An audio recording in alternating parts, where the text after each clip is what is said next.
Good evening, good morrow, and good day, and welcome to another edition of Previously in the Manylands campaign, a campaign diary and Q&A where I fill you in on everything that's happened in the last 5 sessions, the last batch of 5, that's sessions 76 through 80. So I go through everything that's happened, sort of give you broad strokes of the plot, as well as some other tidbits and stuff that's been going on behind the DM screen. I'll also be giving you some teasers as to what could be coming in the future here on the channel for the next session of the Manylands campaign. Now, first of all, before I go any further, I should point out, you may have seen on the notice board already, but we do have, and it was talked about in our session last week, we are going to have a February sale because we didn't have one in January, we weren't around much in January, and so instead, in our merch store, that's our Teespring store, or our Spring store as it's now otherwise known, there's a link to that on our Twitch page. It actually displays some of the lines that we already have, but if you click on that, it'll take you to our store. Right now, and those of you watching the stream today, and those of you who are on our Discord server will already know that we have a February sale, 20% off everything in the store. Just use the code ManyFeb20 to get 20% off. We also have a couple of new lines in, 2 collections for you based on stuff that's happened actually in this batch of 5 while our party have been in Richir. They've come across a few different organisations and groups, and here it is.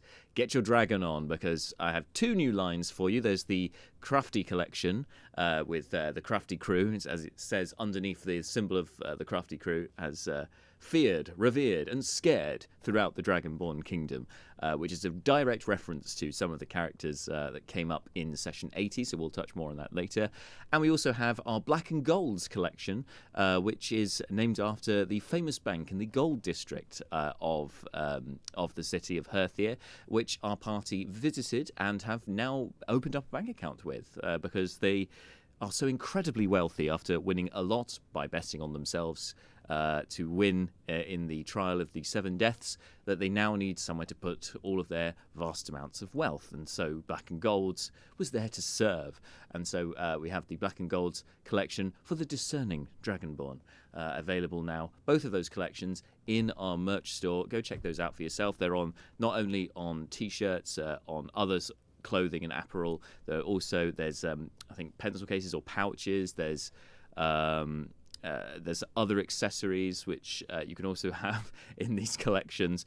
There's a lot of different stuff, so just go check it out for yourself and see what takes your fancy. So before we go any further with today's stream, probably should give you a very quick rundown, the mega mix, if you like, of some of the highlights of things that happened in the last 5 sessions, and then we should kick things off properly. Here we go. Ladies and gentlemen, you're the pit champions, and just starts throwing chips into the room. Congratulations, you have caused a riot. Fix him like you might fix a dog when you take him to the vet. These artifacts are remnants of Ushtag the Deceiver, the Great Red Dragon. Is that the skull of Ushtag himself? Yes. Ah, shit.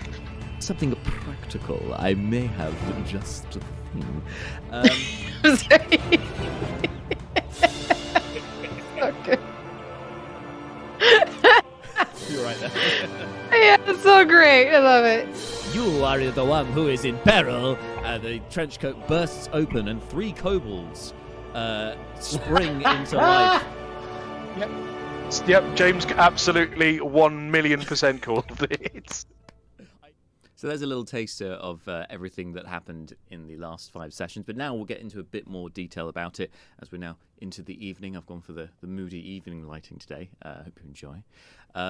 Yes, and so we kick things off with session 76, which happened directly after our party exited from the trial of the 7 deaths, having overcome the Hydra, the 7-headed Hydra, which was the beast they had to fight in a trial by combat to prove their innocence, to prove that they were not in fact spies from Burikrin.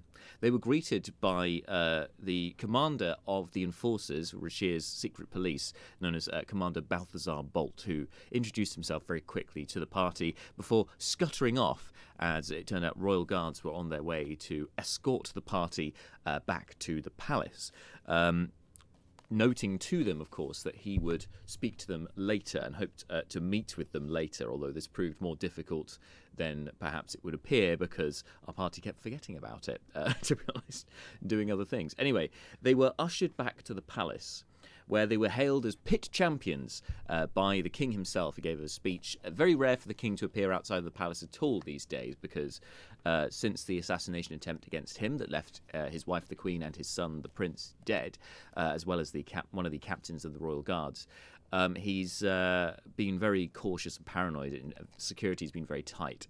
And so, although he didn't leave the palace grounds, he did go to the edge of the keep to address the public. There were swathes of people there, ready, excited to see the pit champions, because this has never happened before. Not in living memory has anyone passed the trial of the 7 deaths. So, so they did so. The party were hailed as pit champions, basically became celebrities just like that. And so everyone in the city now is aware of who they are and their celebrity status. And it also means that the higher ups in society certainly have taken notice and perhaps an interest in the party, which could be very beneficial for what is to come later, but we shall see. So I'm going to take this off, it's actually getting a bit uncomfortable. So so the king then retreats back into the keep after giving this speech, leaving our party to hobnob with, rub shoulders with the influential, the rich and influential in Herthir. Brucon is in his element with this, with his gleaming waistcoat, and goes all around, moving between the different groups of people to try and discover more about the various clans of Herthir, of Rachir itself, and see who all these most important people are. He discovers, quite unintentionally, the Dragon Council, which is a collection of clan leaders in Herthir, who also have their own individual responsibilities to the city, as well as having some influence over the different sectors of the city, corresponding to their lineage, essentially. So there is a white/silver dragonborn, we're not quite sure which, who is kind of the authority figure over the silver sector of the city, for instance. So lots of sort of tie-ins there. Clearly very important people. Also, while Brucon is mixing with these, rubbing shoulders with these influential people, he also discovers a bitter rivalry between Commander Bolt of the Enforcers and General Macklin Funch, who is the general of the Royal Guard. Clearly, these two characters do not get on. Balthazar, doing well, is it? My job is not about the number of arrests, Macklin. It's about getting the job done. I'm meant to be subtle in my work, but I am the public face of the Enforcers. My agents, my detectives, are doing all that they can. How about your Royal Guards? Been roughing up any locals lately, or maybe you've been funching the numbers? You always wear Please, dear God, tell me you didn't come up with a character name just so you could make that game. I know exactly where this character name has come from. I know exactly where this character name is. Okay. It's not that. It's just a happy extra bonus. Yes, yes. I mean, it did occur to me earlier. I was like, yes, there needs to be some sort of joke here. I just like that the joke works in another language. Yeah, it's a very good point. Is indeed a very good point. I think, as was revealed in the last campaign diary previously in the Manylands that I did, that the Enforcers, the secret police, any sort of writer or creator does tend to borrow ideas from other places or is influenced by other things, and I feel quite shamelessly have taken elements from the main characters in Brooklyn Nine-Nine and superimpose them onto the Dragonborn of the Enforcers. And so Macklin Funch is a direct reference to, I think, Madeline Wunch who is one of the regular sort of co-stars, I guess, one of the regular guest stars even in Brooklyn Nine-Nine, who has a bitter rivalry with Captain Raymond Holt, aka Commander Balthazar Bolt. So there was a nice sort of tying together of these different influences and putting it into the game. And I find that's a really nice, especially when you're when you haven't either you don't have a lot of time to really delve into a depth of a character, to go through all of the different sort of minutiae about the aspects of their personality, that actually to take a stock character, to take an already existing character from any other medium is really helpful, because it really helps solidify the idea of that character in your mind without you having to do all the work, because it's already been established for you. And so I think this was definitely beneficial for establishing the Enforcers, and we've seen this the party kind of starting to the players even starting to note these influences as well, for better or for worse. And yeah, again, it helps for them to get an idea of what these characters are like, because you've got that sort of archetypal reference point. It's definitely useful.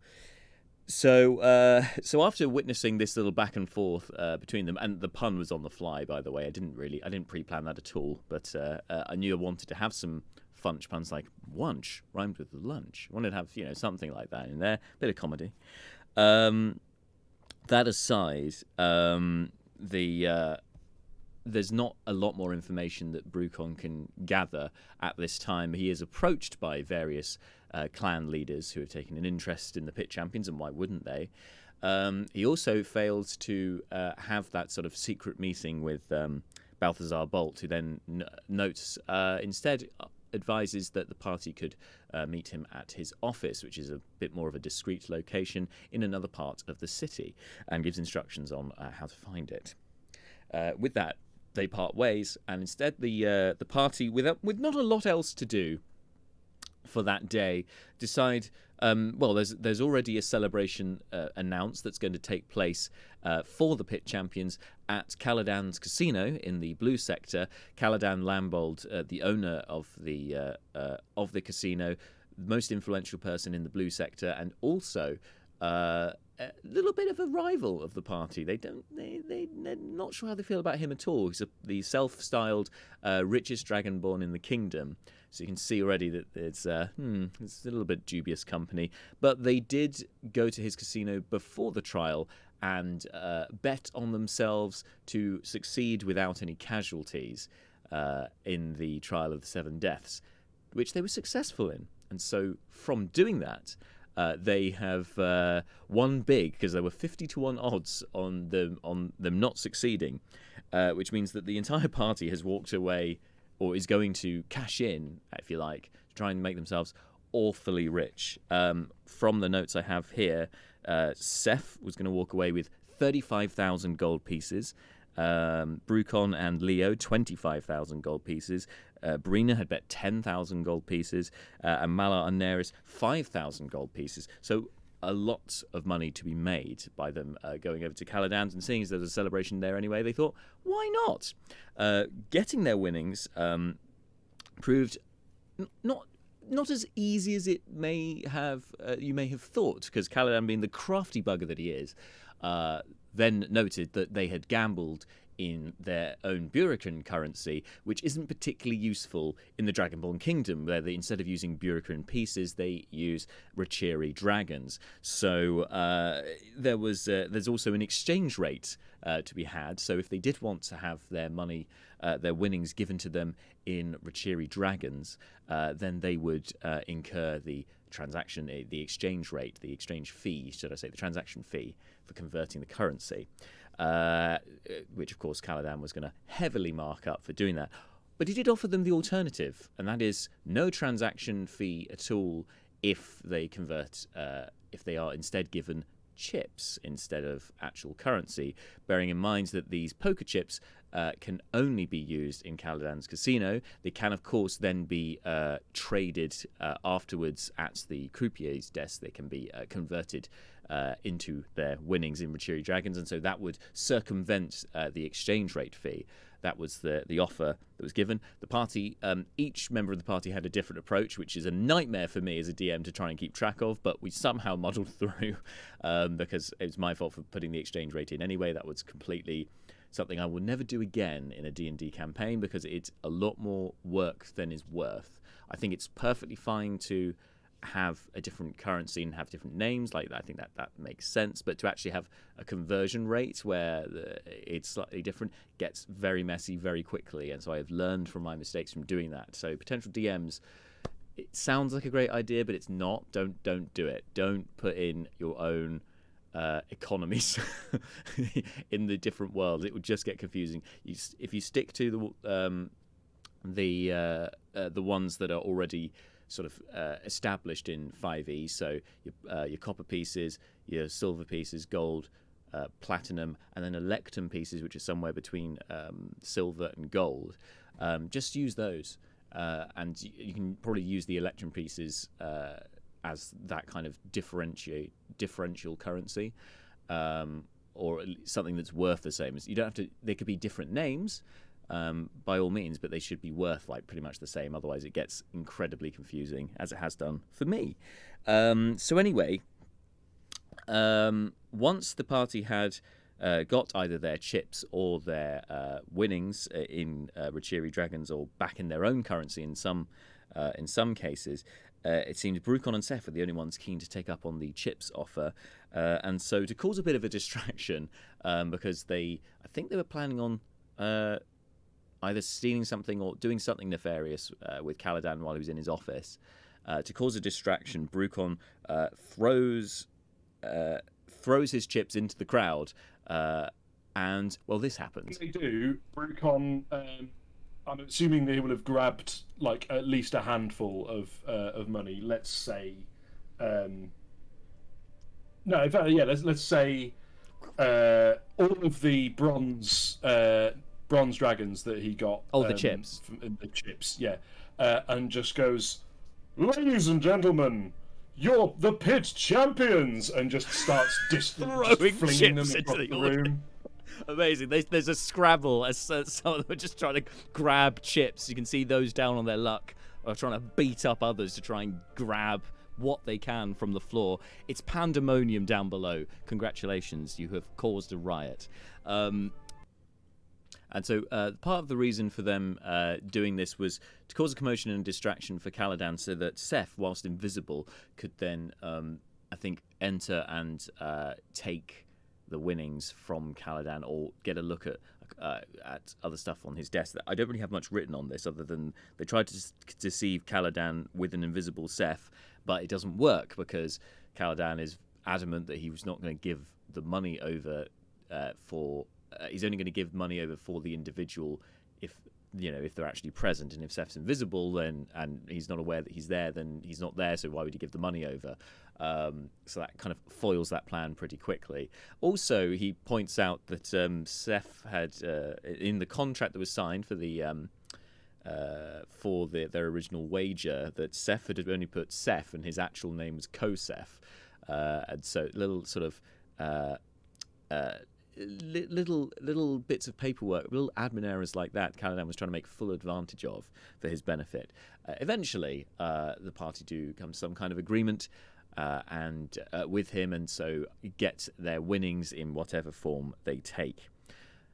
Now, the next session, Brucon, aka Bart, couldn't make the session, and so we kind of sidelined Brucon for this by saying that he was gonna be at the gambling table, which makes perfect sense for the character. And there was a couple of times actually throughout this slate of 5 sessions, probably this has happened a few times throughout the campaign as a whole actually, and I think it's really nice and worth pointing out to for anyone who's running a long campaign, that if you know that one of the players is going to be missing for a game, talk with them before that session anyway, online, or however you normally communicate to them outside of face-to-face, and just go through them what they would think their character would want to do while they're sort of off on their own. Like if you're about to go into a dungeon that's like in the middle of nowhere, and your party been traveling cross country, maybe it makes less sense that they're suddenly just gone off on their own. But either way, it's, if they're in this,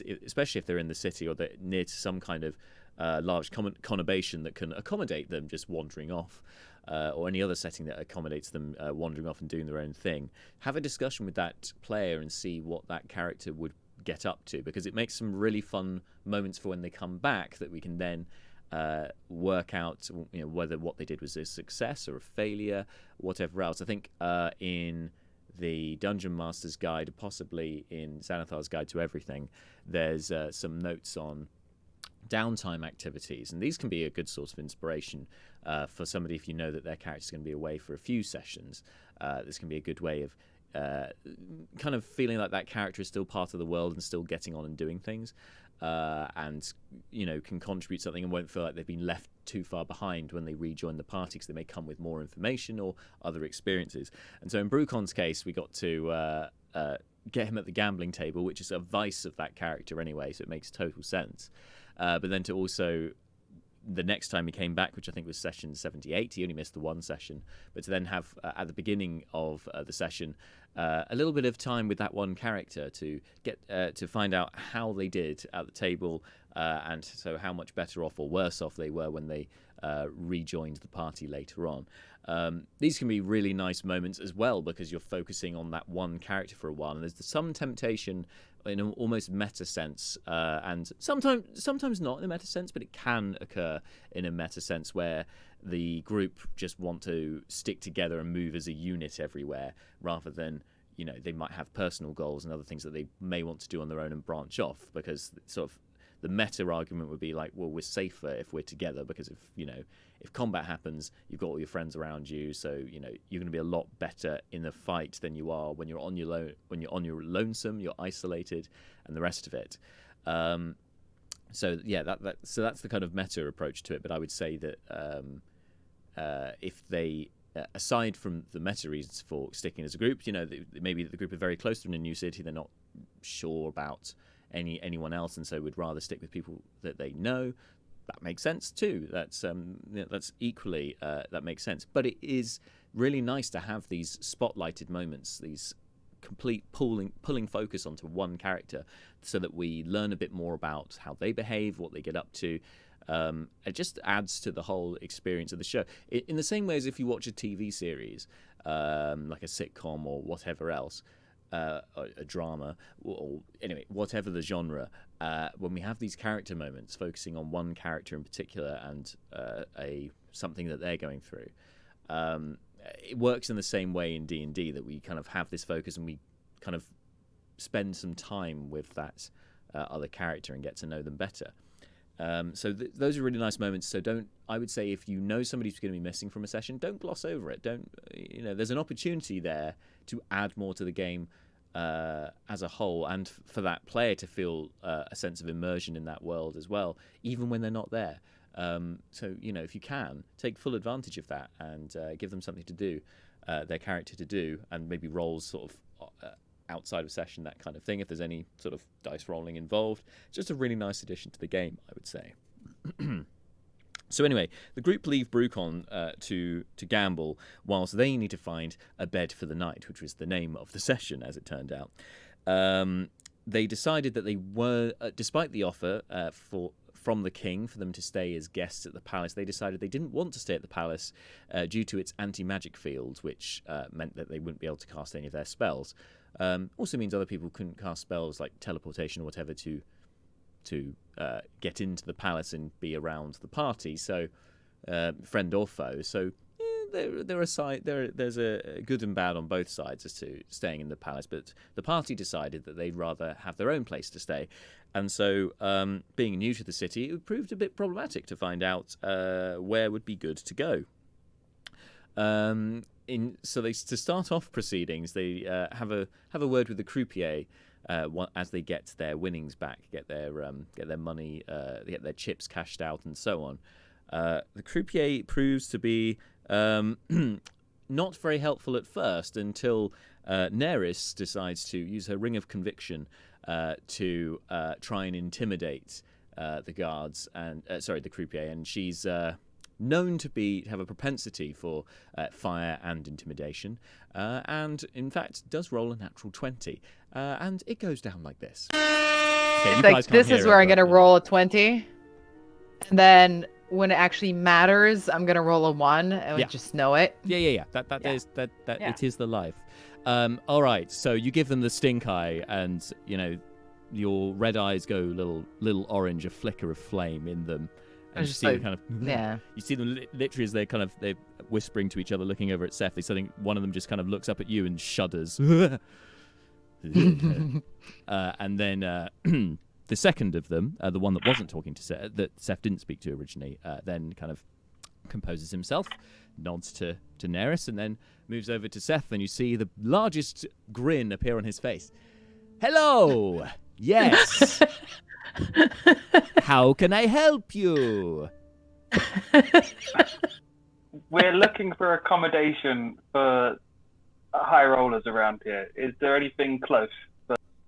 So then the croupier is incredibly helpful to the party and recommends the Gold District, because that's where the high rollers, as Seth put it, go. The big ballers go. And recommended a fancy but expensive place, a luxury hotel and spa called Gold Dreams, which the party decide to go and check out, because a spa, that sounds amazing. They get there, but on the way they encounter Dudra Denish, another one of the clan leaders and members of the Dragon Council. He is they are the silver/white Dragonborn and leader of the Silver Sector.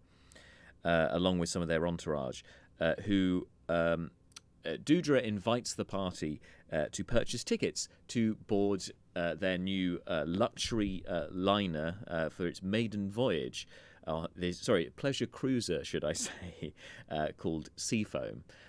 They invite them, the party, to do it, trying to sell them tickets, though, rather than giving them for free. So the party refuse, but are also are given an open invite to the Silver District at any time for theatre, shopping, and so on. The latter of which some of the party do in fact take them up on at a later date.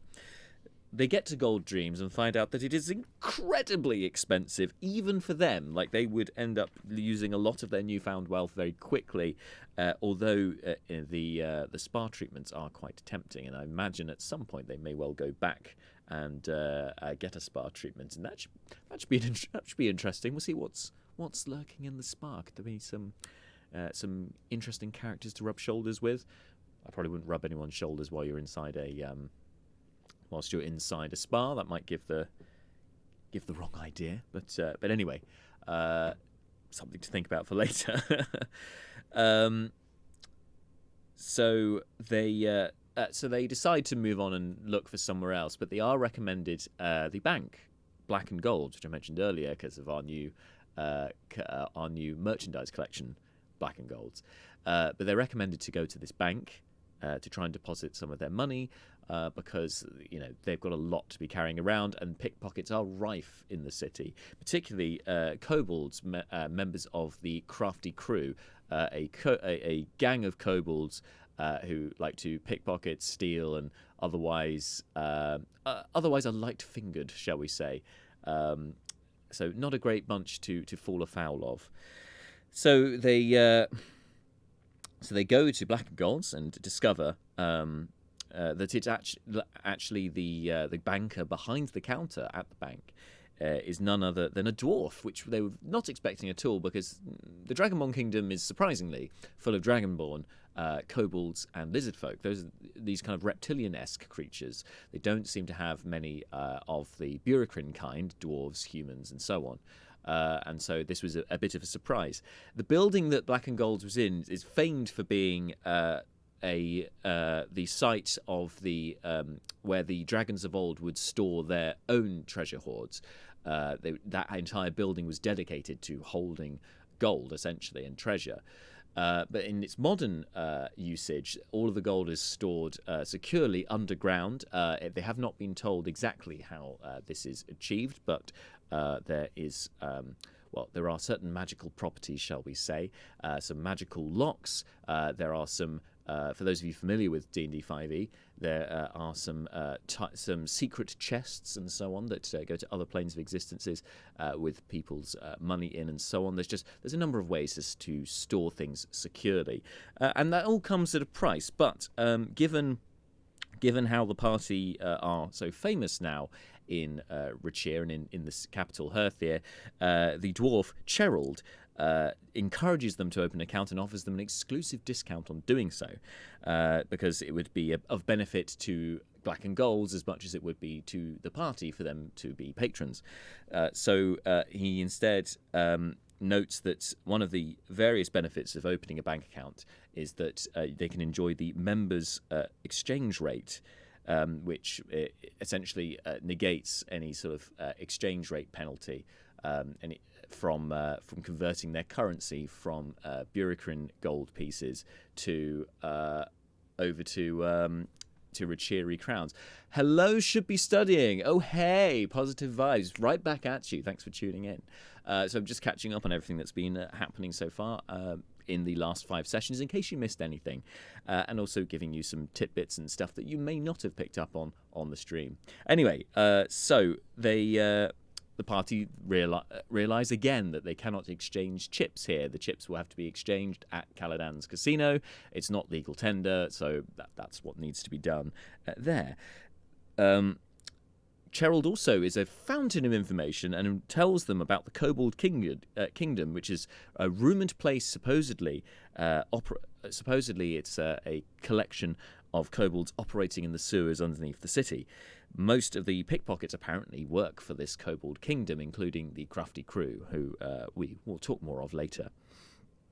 Herald has agreed with the party to provide them documentation when they next return to the bank, the necessary documentation to prove that the bank account is theirs, and so hopefully they'll remember that they do need to go back there at some point, or if not, next time they go there they will be presented with documentation, or it will work its way to them somehow, because they need to prove that the account is theirs if they wish to make any withdrawals or deposits in the future. So it's very good to have that documentation in place.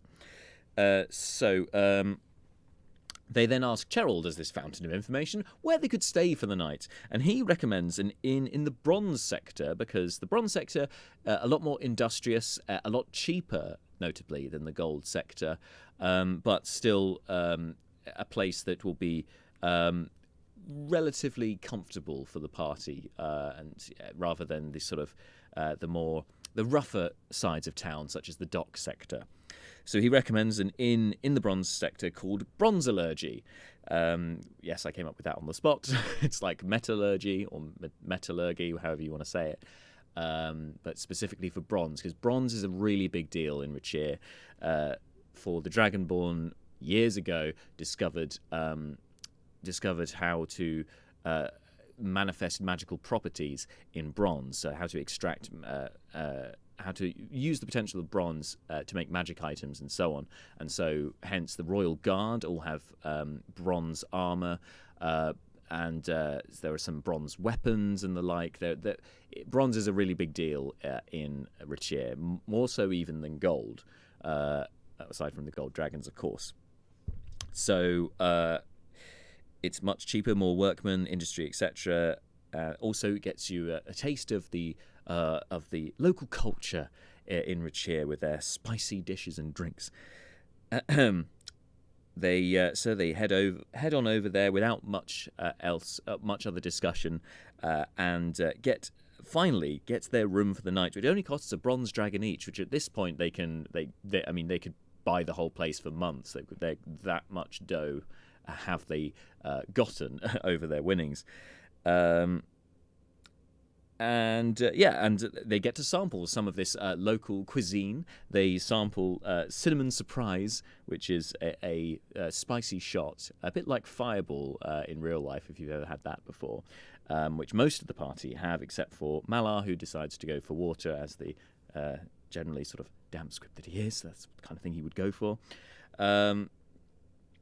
Meanwhile, as they're ordering, Seth finds his chips are lifted from him by a pesky kobold who immediately runs out the inn. Seth gives chase, only to be confronted with somebody he already knows from the past. Now, I've got a video clip here, and I can't remember if it's to do with this incident or not.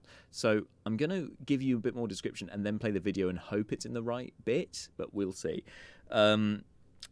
So he follows the kobold into the alley around the side of the inn, and meets a familiar sort of face, the Cloaked Man, somebody who commissioned Seth to monster hunt at the very beginning of the campaign, and somebody who Seth has been in contact with, or tried to be in contact with, through his buddies, the pirates, for some time, delivering the basilisk parts. You may remember that Seth wanted to hunt down a basilisk, as he was commissioned by this Cloaked Man to do.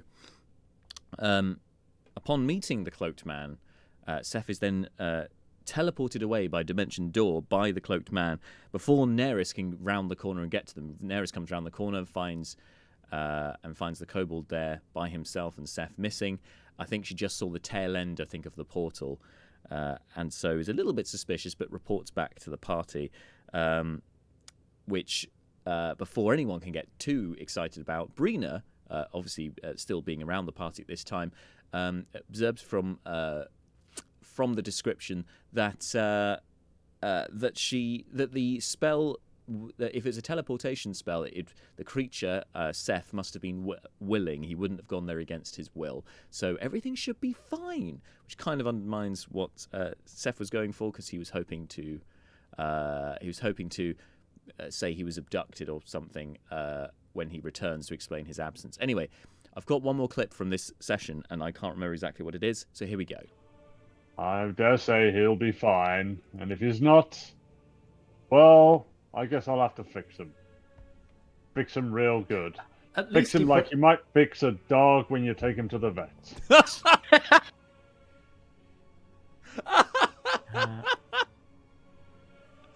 Amazing.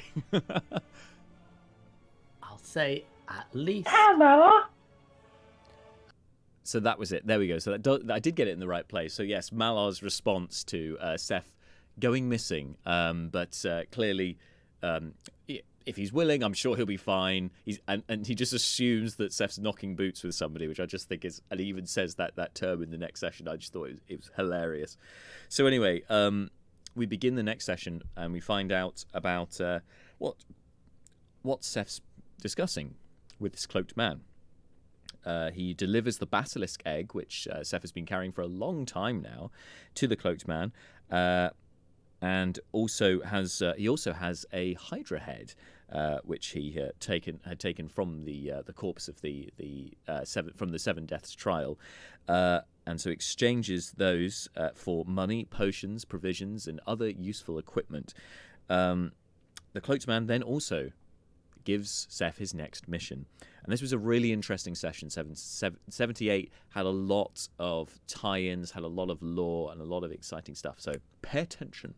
So the next mission that the Cloaked Man gives to Seth is to look into the rumours of a monster dwelling underneath in the palace catacombs, underneath the palace. This particular monster is rumoured to have one great eye, which its properties are something that the Cloaked Man and their organisation is very interested in. The Cloaked Man reveals that his order is the Order of Many Masks, the Guild of Many Masks, should I say, and offers Seth a gift of a mask to join the order. This mask is very beneficial because not only does it allow you to cast Disguise Self at will, it also allows you to communicate with other members of the Guild of Many Masks, provided that you state their name or state their title. And to contact the Cloaked Man, he's told to ask for the Vizier. That's how to contact the Cloaked Man, aka the Vizier.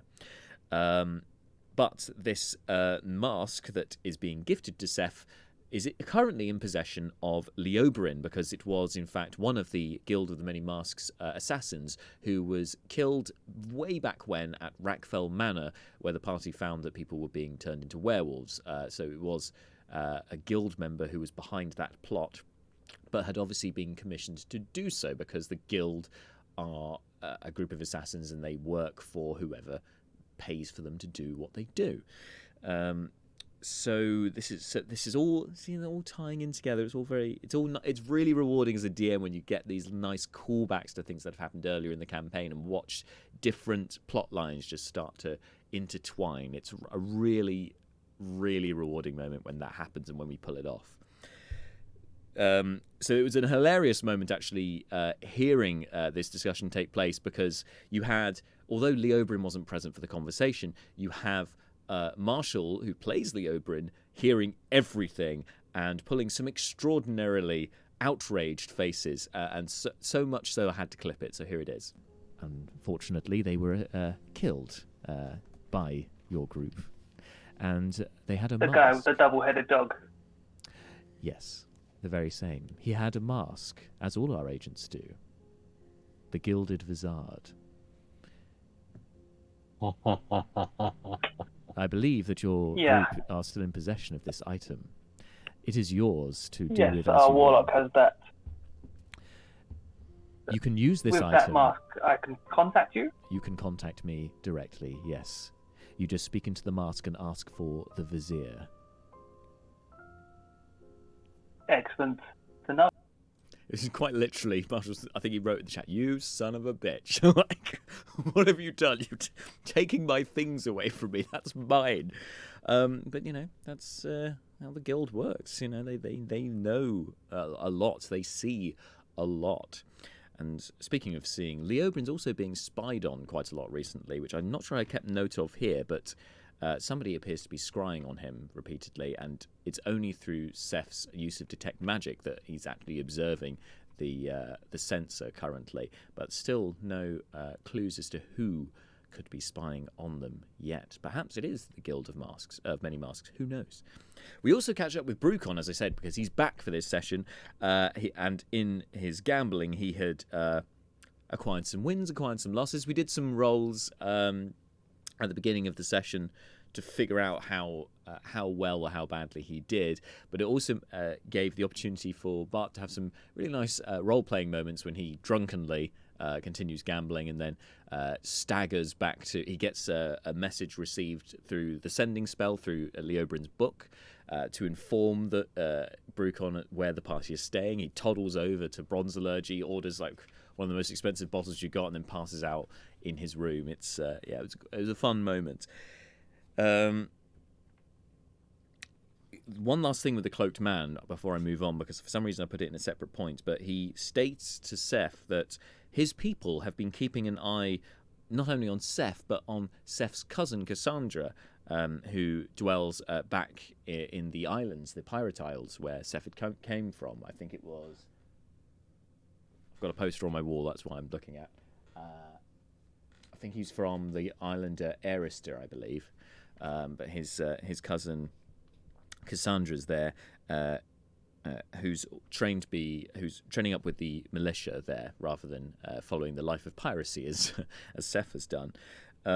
Seth also accidentally implicates Captain Auburn, the captain of the Royal Guard, who confiscated the bone dagger from the party and did not return it, unlike the rest of the weapons, believing that he could possibly be an enemy or a spy for the Red Mages, and that's why he's taken the bone dagger away. And so the cloaked man agrees for one of his agents to get the captain alone so that the party may question them themselves. This is yet to bear out fruit, but I have got this in the background. Something will come of this in a later session. I guess we'll just wait and see. That's going to be incredibly interesting when that happens. Seth also gives the cloaked man some of the cursed wine, which is from Rackfell Manor as well. So again, tying back to what happened before there with the Guild of Many Masks, and reveals the location of the buried painting that steals souls, which was also in the manor which Seth had come across. Seth wouldn't have known this, but both of those things. The painting, in fact, was an instrument used by the guild. It's one of theirs, so it's more than likely they're going to be very happy to take that particular item back and use it for a future commission. So after this discussion, Seth then asks the vizier to repeat certain phrases back to him as a way of trying to circumvent the zone of truth, which Brina can use from her magical wand, Irrefutable, which not only means that people within the zone of truth can't lie, but they also can't be evasive. They are compelled to tell the truth. It's like a heightened version of the spell. And so to circumvent that, Seth realizes he can't lie, so he's going to try and say things that are true, but only say certain things. And by manipulating what the cloaked man says to be a certain way, he can therefore circumvent, he thinks, the spell. Which, it's so interesting to see how much sometimes the players think about things, because players will always come up with something that you have not thought of as the DM. And this is one of those moments where it's like, okay, I like this. Let's see where this goes. Again, we have not yet to see this happen because of future events kind of negate it from happening, but it was nonetheless a very interesting way of approaching that particular scenario. So anyway, in the morning, they find that Seth has been returned to the inn along with everyone else, has arrived back at Bronzalurgy, and nobody seems fussed at all that Seth's back, which leaves him a little bit put a bit out of joint because of that. Malar and Neris decide to run some errands and do some shopping. Neris goes to do some intense clothes shopping, which is also a neat way, because I believe that Marta wasn't available for this session, so it was a neat way of getting her out the way, and then she had her own thing in the next session, her own like spotlight moment, as I was talking about earlier with Brucon, with her going shopping, met a completely new character who I came up with on the spot, but again a very colourful, very interesting character who I'm sure now will crop up again, because he was very memorable in that moment, and also it was a very useful shop for Marta, for Neris, because she got some more fancy magical items. So definitely something worth revisiting, but we'll get to that later. So she leaves the group to do that. Malar gets, I believe they are components for certain spells. He gets some flowers and some grain, and then he also, before Neris leaves, makes sure to look very hard at her ring of conviction, because in the back of his mind, in case they struggle to find her again, he can use locate object to locate that ring. So that was his thinking behind that. Very smart move. Then we have the moment where Malar completely shades Malar Shadecreek shades Seth about him disappearing and warns him that he shouldn't. That whatever he's done shouldn't have repercussions. They agree to stay at the inn for another night and pay ahead to the owner of the tavern, who at this point they still don't know the name of. He's quite gruff, dragonborn, leather apron, doesn't talk a lot, just kind of lets them get on with their business. So using that locate object spell, Malar tries to find the bone dagger, but deduces that it must be in the palace, because he gets it for a moment. He can sense where the item is, and then it disappears again, as if the spell is being blocked by the anti-magic field. And this is the point also where Leo realizes that he's being watched, and so Seth uses detect magic and spots the invisible sensor, and that's been plaguing them ever since, pretty much. But when they get to the palace, it then disappears as they enter into the anti-magic field, and so the sensor cannot pass through it. When they get to the throne room, because they've decided they're going to talk to the king again about this whole plot, they were discreetly asked to talk to him about it at another point. They spot Pharrell Ragthrock, who is the head of the Bronze Sector and another member of the Dragon Council, finishing a meeting with the king before passing them in the throne room on her way out.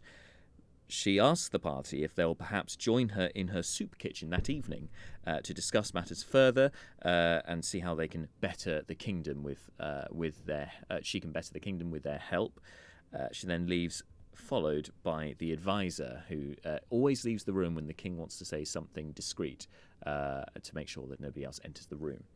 The king notes that the group should speak to Balthazar Bolt about this whole plot with the assassination attempt. They had already, I think at this point they have already been, they've already established that. Oh no, they haven't established much about this, but the king doesn't wish to discuss it much in the throne room. He has the commander of the enforcers is leading up the investigation, and so would like the party to speak to them about that. However, in exchange for this, he does promise to give the party more information about the Red Mages. So if they come to him with something, with what they've uncovered to do with the assassination, then he will periodically give them more information about the Red Mages. And it's sort of a like-for-like trade of information, basically. It's during this meeting that the king also makes a revelation about the Red Mages and about their motives, gives them a little something to get started. Are looking for artifacts. These artifacts are remnants of Ushtag the Deceiver, the Great Red Dragon. We believe the Red Mages are gathering all of these artifacts, these pieces of Ushtag. We do not know what the purpose is for yet, but we know that each of these items are powerful. One of them you see before you, and he gesticulates behind him to the skull. If the Red Mages were to take this, it would be some effort, especially with our anti-magic field present. Is that is that the skull of Ushtag himself? Yes. Ah, shit. Now, I saw that reaction, James, by the way, and I agree with it.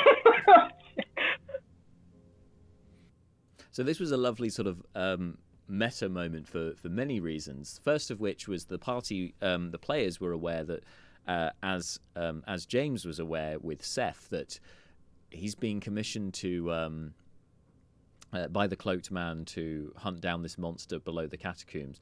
The players worked out from the description that it was in fact a beholder that he's being asked to hunt, which has caused a lot of excitement and some jeopardy. But through various hints, they've deduced that also this creature, the beholder, is what is causing the anti-magic field around the palace, and so to remove that creature would remove the castle's biggest defense. And so with the anti-magic field up, the artifacts, the skull of Ushtag, as well as the bone dagger, which it turns out Captain Orban had given to the king for safekeeping, are both being kept in the palace. And so the Red Mages cannot enter the palace whilst the anti-magic field is up, or certainly they won't be able to cast any spells.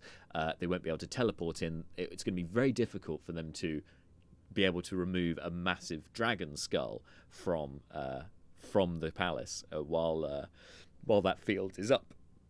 So there's sort of almost like I feel like it feels like we are putting the pieces in place, slowly building up. Like we kind of, it's in that point in chess where you're maneuvering your pieces to be in the right position. You're not making any attacks yet, but we're just setting out the board, and that was a really nice moment in that session where we really felt that coming across. So then the party, following this discussion with the king, then ascertain what they must do next. And the king takes a shine to Brina, the wizard of the party, the deep gnome wizard, for her arcane knowledge, and suggests that she could spend time at the palace studying old tomes and the like, some of which they have ascertained from Red Mages and so on, to try and decipher and to get more information about what the Red Mages are up to. And this will be information, again, that will be useful for the party. This was also a very useful way of getting Brina, the character, away from the party for a bit, because Angelique, the player, has been missing, who plays Brina, has been missing from the game for quite a while at this point. So, but there's never been an opportune time to be able to remove Brina altogether from proceedings. So this was a really nice way of just sidelining the character, but she's close enough that at any point she can be brought back in. So when Angelique rejoins the campaign, which we hope will be in the not too distant future, we can. It's very easy to then bring her back into the fold because she's geographically very close. As well as also providing more information, as I said. So when Angelique does return, we'll be discussing with her out of game what Brina's been up to. We'll perhaps do some rolls and stuff as well. And so I would hope that there'll be at least some new information, something new that when Brina returns, she can bring to the table for the next session. And I think that'll be a really fun thing to see. Be a really nice reveal as well, because often you find as the DM that you'll get the players to roll history checks and then you just give them the lore for expediency as much as anything else. But it's really nice when you've kind of behind the curtain have had discussions with individual players and then they bring something to the table that nobody else knew about. That should be a really fun moment when that happens. But as I said, putting the pieces in place for now. So Brina agrees to spend her days at the palace. However, she also does not take up the king on the offer of staying within the palace walls because she won't be able to cast any spells in there or copy any spells into her book and so on. But she also wants to be close to the party, and so she maintains her room at the inn with the others so that then she can meet them in the evenings after she's done at the palace, if they are, of course, around at the inn at that time, to then divulge any information she may find. The group then, all together, aside from Brina, decide to, as their path is clear, to head to meet with Balthazar Bolt down at his office, which is a building with a blue door at the edge of the gold sector. And that's where we head into session 79, again, where we meet back up with Neris at the beginning of the session to find out what she's been up to on her shopping spree, where she meets a lizard folk with a jeweled eye patch named Forked Tongue. Again, a character I came up with on the spot, but nonetheless a memorable character and one that I hope we will return to another time. Now, part of the inspiration behind Forked Tongue's particular mannerisms and personality was Mantra and I have had this sort of in-joke for a while of this overtly RP, like dripping RP character, this darling. Oh yes, very posh. So, on the fly, I thought this is a perfect time to bring in a character like that. Let's get some laughs. And, well, a lesson learnt here, yes, it's fun, but you can also end up derailing the entire session for like a few minutes while people recover from laughter, as is what happened here. Like with drama. And also, if it has any additional perks, that would be really...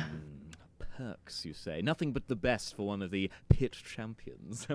Am I right? Yes. Very much so. I thought so. Well, if you want something practical, I may have just the thing. So good.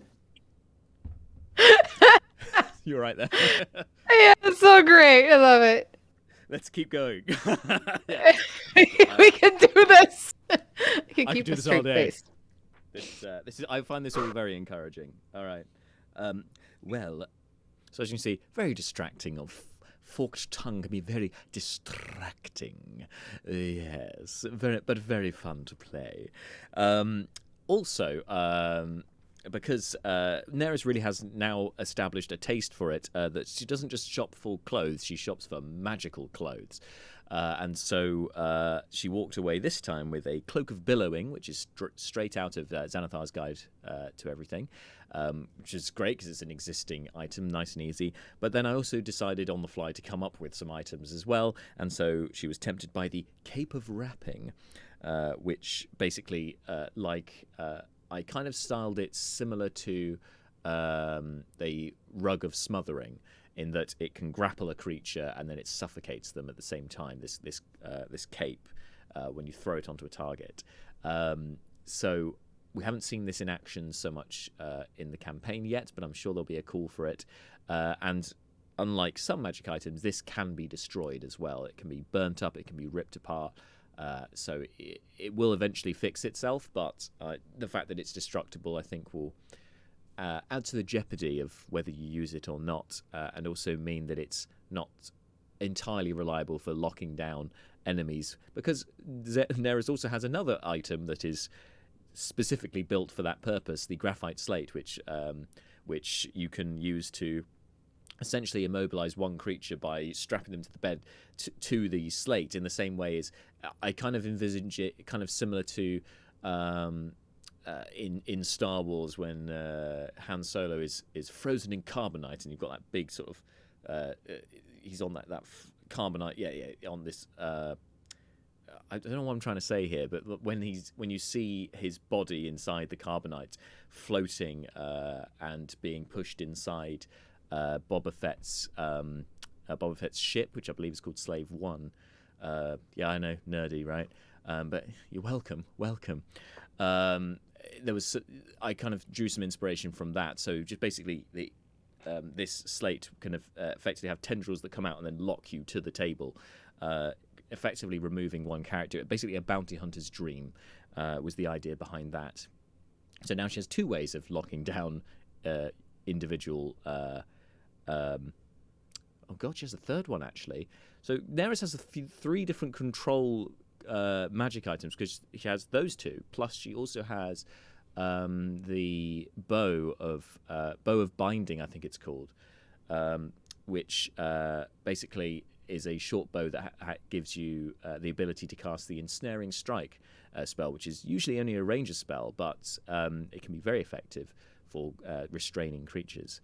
So one to watch out for in the future, perhaps. Anyway, as Neris dramatically rejoins the party, causing a bit of a commotion in the bronze sector with her cloak of billowing, a kobold in studded leather tries to nick some of Malar's stuff, but is then humiliated and let go. And this studded leather kobold thing turns into a bit of a theme, as it turns out that was a member of the crafty crew who I mentioned before, gang of pickpockets, and there's more of them later on. The group then now reunited, head on to the Enforcer's office. Outside, Brucon spots a shady deal going on between the kobolds and two Dragonborn, which results in a hilarious moment when Malar twigs that perhaps there's some kind of shady drug deal going on. Brucon has gone, like, they're doing their thing. It takes like a moment just for Malar to twig, at which point he looks over at the crowd and goes, "Oh, drugs!" and runs over and tries to scatter them. Sees this and goes, "Malar, I never knew you had it in you. My respect for you has just grown enormously. I wouldn't bother, though. I'm sure I can get my hands on something better." The kobolds disperse. The two Dragonborn look from one to the other at this hulking great Loxodon that's flapping over to them, and one mutters something to the other in Draconic before leaping over a couple of crates and going in further into the alleyway behind them. The one that's left looks up dumbfounded at Malar just for a moment. And it's at that moment that that Dragonborn then reveals that they are an undercover detective with the Enforcers, Jip Gibraltar. Yes, very much based off of Jake Peralta in Brooklyn Nine-Nine. But he's like, "Come on, guys, I was undercover, man, come on!" And then proceeds into the office of the Enforcers. The party follow and realise that security's quite tight here at the Enforcer's office. There's a magic mouth that works the blue door to the office, and then there's an antechamber, followed by another door for security reasons, so it seems. Anyway, once they're eventually let inside, Commander Bolt takes them to his private office and reveals the investigation into the Dragon Council, the heads of the clans, as they were the only ones who would have had access to the place where the wine was stored, the wine that was poisoned and was used in the assassination attempt against the king. Malar suggests that there could be a link between the tensions with Burikrin at the border and this struggle for power in Rachir, which had been alluded to, actually, for quite a while. Since the beginning of the campaign in Burikrin, they've been aware of the struggle at the border between Burikrin and Rachir. And so it was nice to kind of hear that back from the players, like, oh, they did take that on board. This is a thing. And so perhaps, having some sort of causal link between tensions at the border and tensions within the palace, within Rachir itself, it seems an interesting line of inquiry. Brucon then suggests that perhaps General Macklin Funch could be involved in this assassination attempt as well, being that she would have been the chief of security at the palace, being the general of the Royal Guard, and that's where the poisoning took place. So it happened on her watch. So, perhaps she was in cahoots with whoever did this. Again, it was something that I hadn't thought of really before, but before he mentioned it, but then it's something, oh no, that makes a lot of sense. So it helped through this back and forth, has actually helped deepen the world more, because it made me reevaluate stuff and go, oh no, that makes a lot of sense. I really like that. Bolt then gives motivations for each of the council, and gives the party a list of all of their names, because it seems that each of them, of the clan leaders, may want, to get ahead themselves, may want themselves promoted to a higher station. Perhaps they have eyes on the crown themselves, and so they're certainly worth looking into. He also notes, when asked, that Gyp Gibraltar is unconventional but one of his best agents, but also hints that he has some doubts about some of his other agents, the competency of some of them, should I say. Their loyalty not in question, but their competency perhaps, noting Flintlock and Skull, who have been assigned to Clan Urextune, which is the gold sector, that they are somewhat incompetent, and so that is noted by the party. After after the party discuss these matters privately, Bolt brings them a comrock, an earpiece that can be used to cast the message spell and speak directly to Bolt or other people with the comrock that are within the enforcers, essentially, by pressing their finger to their ear like this and then speaking, probably going like this as well. Just it's a very schoolboy thing by me, that when you pretend to be secret agents or like FBI or something, and you're always pressing it to your ear when you're speaking. So the comrock idea kind of came off of that you'd have like an earbud or something that was shoved into your ear, but to activate it you have to press it.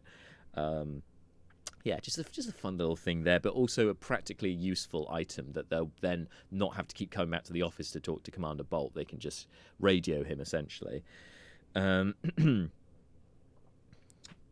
it is after this is gifted to the party, with them given the list of suspects, they are sent on their merry way and they leave, trying to decide what line of inquiry to pursue first. And that leads us into the last session, session 80, where they are, where, to be honest, it's a short session and they don't manage to even come to a decision about what line of inquiry they're going to take, because they are very rapidly accosted by some ne'er-do-wells in the city. Have I missed a clip? Do we have another clip for session 79? Hang on, let me just play it. Brucon has gone doing their thing. It takes like a moment. Oh no, we've just had that. I apologise. Right, so we're into session 80. The party decide before doing anything else that they're going to gather components for Malar's for Malar's spells, specifically looking for incense, and so go to the only sort of place of worship within the city, because, fun fact, in Herthir, religious practice, public religious practice, is essentially illegal. It's incredibly faux pas. They're not really allowed to openly practice worship, with the exception of funeral rites. And I think possibly weddings as well, which all take place in the Mausoleum, which is a very large building in the gold sector.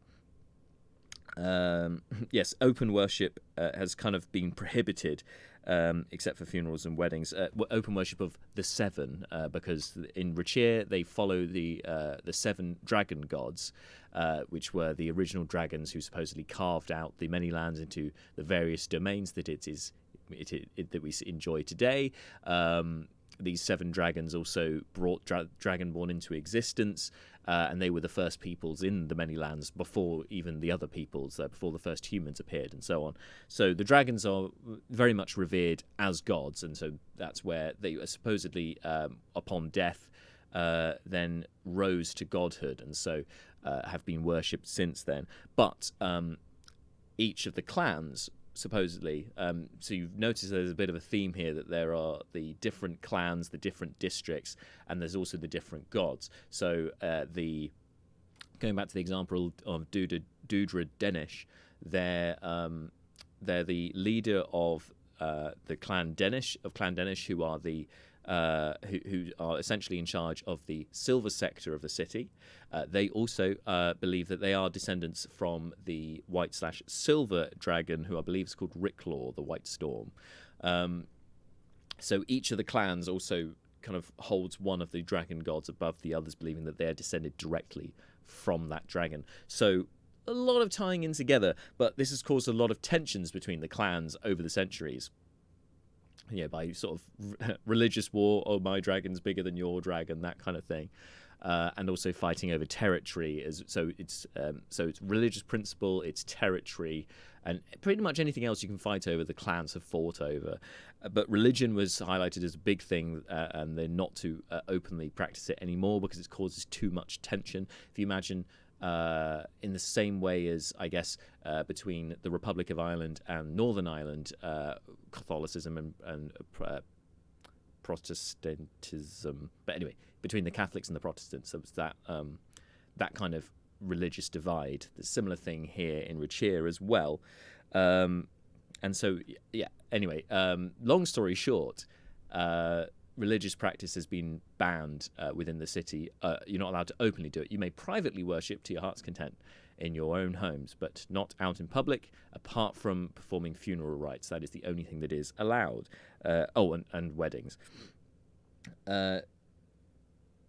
They discover, Malar, through talking to one of the priests of the mausoleum, discovers that the queen and the prince were not actually brought to the mausoleum, nor were they buried there, which is quite out of tradition, because even if I think so the royal line are not buried with the other peoples of Rachir. I think they have their own burial chamber within the palace. However, it is practice for them to have their funeral rites read and to have a ceremony inside the mausoleum. And this didn't happen with them, which they thought was a bit odd, a bit out of character. And obviously, since then, the king has been incredibly security conscious because of what happened. So it would seem that their bodies have not left the palace ever. So this is an interesting bit of information, which I hope will come up again later on in their investigation. And as well as getting the incense, after getting this information he didn't ask for, Malar then decided to rejoin the party and leave from the temple. However, being one of Festir's chosen, being a man of the cloth, a lockstone of the cloth, being one of the clergy of the eight, Malar can't help but say a little something which he thought was to himself. Go now with the blessings of your gods. Oh yes, and may the blessings of your gods be with you. And I'll say this under my breath. And also, blessings of the eight, you heathen.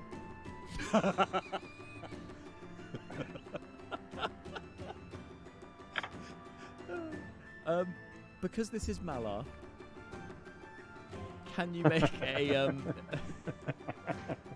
How quiet can a giant elephant man be? Yes. Can you make a performance check for me, please? Performance, okay. As it turns out, Malar can't be very quiet at all. He rolls like a 4 or something ridiculous on his check, and so he loudly basically calls the priest a heathen before exiting pretty quickly from the temple. Meanwhile, Seth has also gone into the temple and has noticed a familiar face, because it turns out that this same dragonborn who was in a hooded sort of sackcloth robe in the temple in Burikrin in Hilberg, who was a member of the Moonrunners, is now also doing the same gig at this mausoleum inside Rachir, inside Herthir. And this is the same Dragonborn that was there from session 1 on that prison wagon with Seth. These two keep crossing paths, which is very interesting. And so he messages her, suggesting that they meet that evening at the Salis Sen Inn, which is the mysterious inn in the very mysterious green sector of the city, where the group went to acquire more information about the 7 deaths before their trial. She accepts and also notes that we can meet you there. So it's not just going to be her, but perhaps some other members of the Moonrunners, perhaps the Herthir chapter of the Moonrunners will come and meet Seth that evening.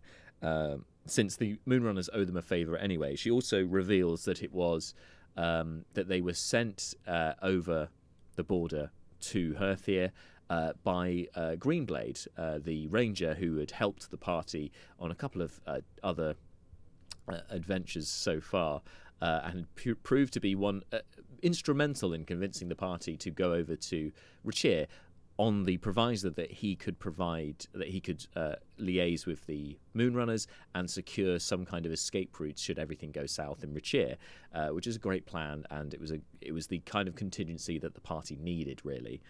So on the way back to Bronzalurge, now the party have got all of the items they need. This side, we're going to go back to the inn, we'll recoup, and then we'll start our inquiry with where we want to go.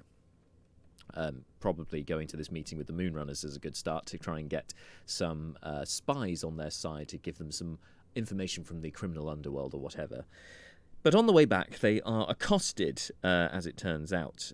There's a lot of... Seth spots the invisible floating orb again, tracking Leo, and as they discuss this, Seth's been using the message spell so that he can communicate privately to Leobrin about the orb without the sense of picking up anything that Leo's saying, because he's not actually saying anything if he's using the message spell. As they're doing this, Malar notices many beggars grovelling in the streets of the Bronze Sector, for it appears that even Rachir has a problem with homelessness, and I think unsurprising given the wealth disparity in the city with how expensive the gold sector is and then the rest of it.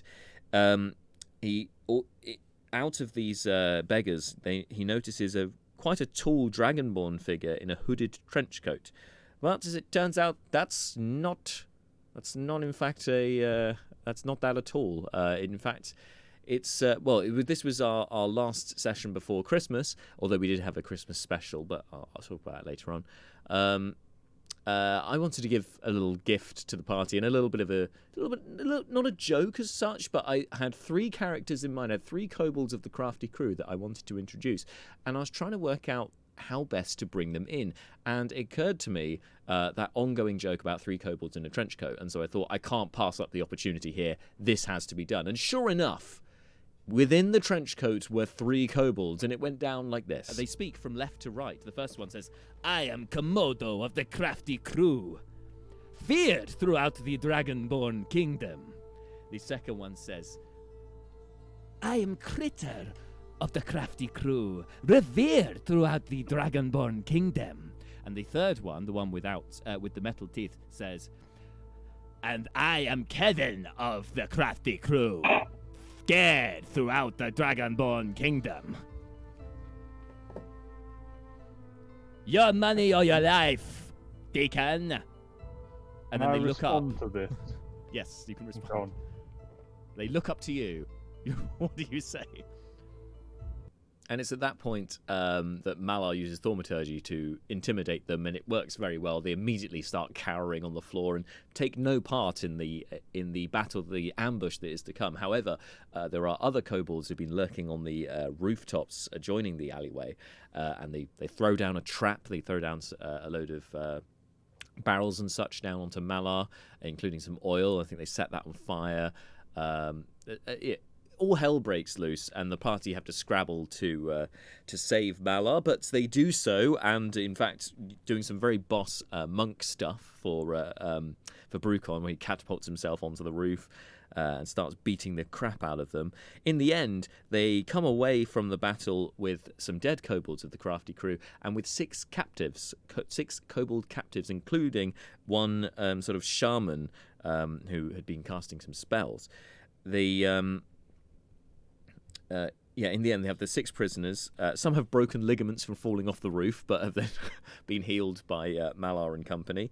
And the group are applauded by the citizens of Rachir, of the Bronze Sector, and Seth confiscates the kobolds' weapons, giving them to one of the nearby guards, who looks very confused as to why he's been given all of these weapons, but then tries to do something with them and toddles off with them all, leaving our party with 6 captives who perhaps they can get some information from, perhaps not.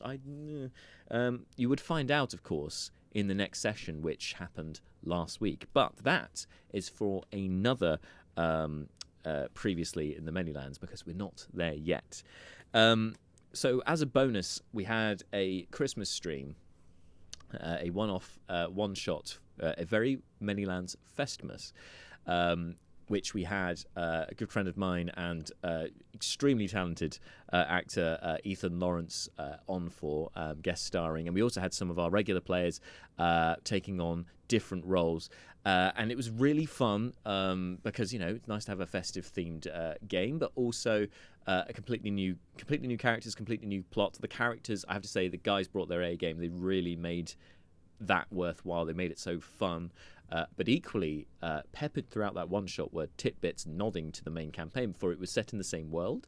It was just in a different part of the world. It was in the Great Ice Reef, the icy north. And basically, they were playing Festia's helpers. Festia is the god of plenty. He has a kind of Santa Claus feel to him anyway. And therefore he also has helpers who were making presents, making gifts for the faithful and for the good and the godly. And also he has, instead of having a reindeer-led sleigh, he has a Pegasi-led chariot that flies through the sky, which makes a lot of sense. But the group then have, in the one-shot, have to try and locate these said Pegasi because they've gone missing. As it transpires, it's the Pegasi chicks that are abducted, and the Pegasi launch themselves off trying to get them back. As they do so, the party sort of catch up with them through trials and tribulations, catch up with the Pegasi, find most of the chicks, but some of them have gone underground into a mysterious lair. As it turns out, inside that lair is the remains of a Grand Master of the Red Mages, who still has some of his body remaining, and in fact reveals himself as a demi-lich, just a skull floating, very powerful skull, as he's sort of reawakened by some disciples of the Red Mages who come to claim him and take him back to Kothar. Now this one shot was set in the future, a couple of months ahead of where the main game is currently, but it was really nice to have this little teeing up, a little teasing of, big bad for the main game appears in the one shot. So it was really nice, to have that tie in there.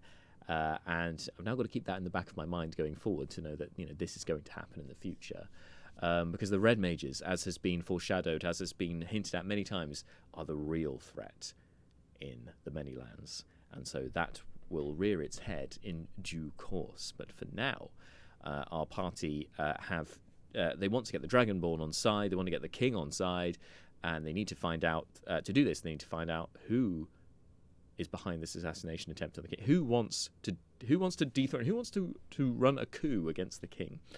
That's what they need to establish for next time. Now, speaking of next time, we're very. I said Ethan was our guest star for the festive one shot. We're hoping to have him back on in the future. Probably not for a few months yet, but it's on the cards in the future. We'll get him back, perhaps with Lunk, the PC he brought to the one shot, perhaps with somebody else who we shall see. But we've got next time we've got another illustrious guest star joining us. I won't reveal more about them yet, but I can reveal about their character that they're bringing to the game. Is they tie in incredibly well, not just to what's going on in the Dragonborn Kingdom, but they tie into other purposes that are some of our PCs are their own personal goals kind of intertwine with. And there's been teeing up of certain characters, of certain groups of characters for a while. Like we've seen a group of sisters, and we've met two of the sisters, but there is a third sister who is yet to appear. And, well, perhaps they'll be tied into, well, yes, they obviously are tied into this particular character, as I'm referring very heavily to you right now for the next session. So, some exciting stuff. Lots of scheming, lots of stuff coming together. It's going to be great fun to have this guest star on for many reasons. One of which may be that you may remember them because you may find them kind of familiar if you've watched The Cage, our YouTube series. You may recognise them from that. Our party, as things were left in the last session, although I know, as I said, I'll talk more about that session in the next Previously in the Manylands. They are heading to the green sector to meet with the Moonrunners, as was agreed, at the Salacen Inn.